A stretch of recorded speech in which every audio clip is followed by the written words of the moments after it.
Okay, so in this first video we're going to set up a car. So we're going to give it some attributes, like number of doors. So let's say int number of doors. Let's have a little look at what else needs to be included in it. So number of doors, make and model. So we'll do those as strings, string make, string model.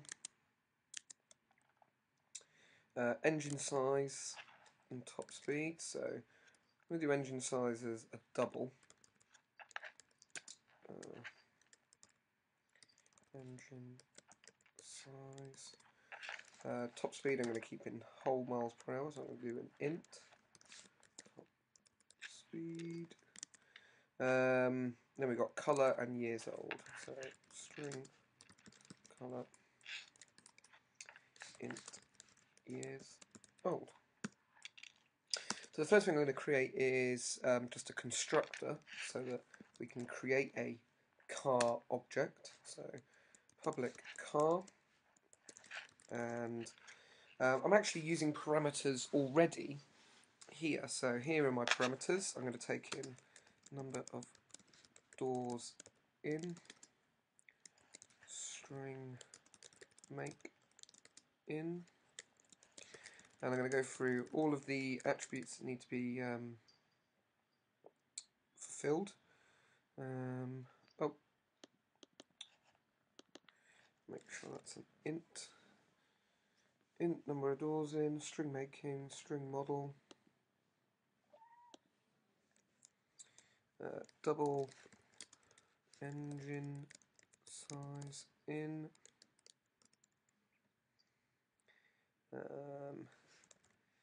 int top speed in, string color in, and finally int is old. And then I'm going to set all of these. So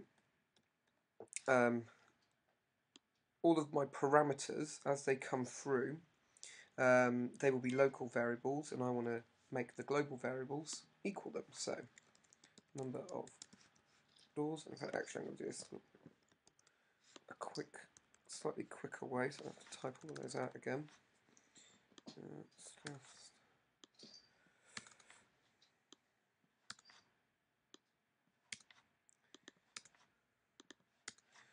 Okay, so number of doors.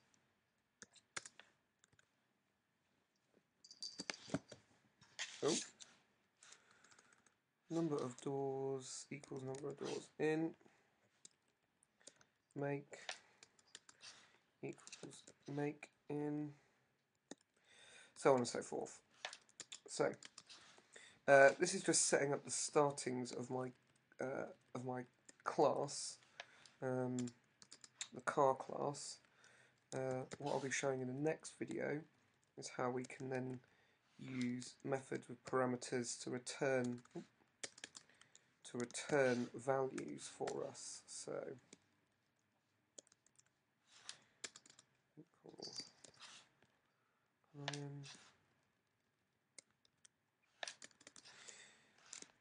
okay, so there's the setting up. What's wrong with this? Oh, so if you get any errors, it might be because you haven't named your variables correctly, either in the parameters or down here. I would also make sure that they all line up nicely. I like to always make sure that so that it's easier to read when you come back to it. And just to test if it's working, we can create a car. So car polo equals new car, and I'm going to pass it all that information. So it's got 5 doors, it is a VW, it is a Polo, it is a 1.2 litre, its top speed is, we'll be generous, 110 miles an hour. It is silver, and it is 3 years old. So you'll notice that these are my arguments. They have to match up with the data type of the parameter. So this takes in an int, string, string, double, int, string, int. So I have an int, string, string, double, int, string, int. So we have to make sure that the arguments that we provide to the procedure match up to the parameters of the procedure. You'll see here I've got my identifier name, car, and that's the one I use here. So, set up a car class and see if you can create a car.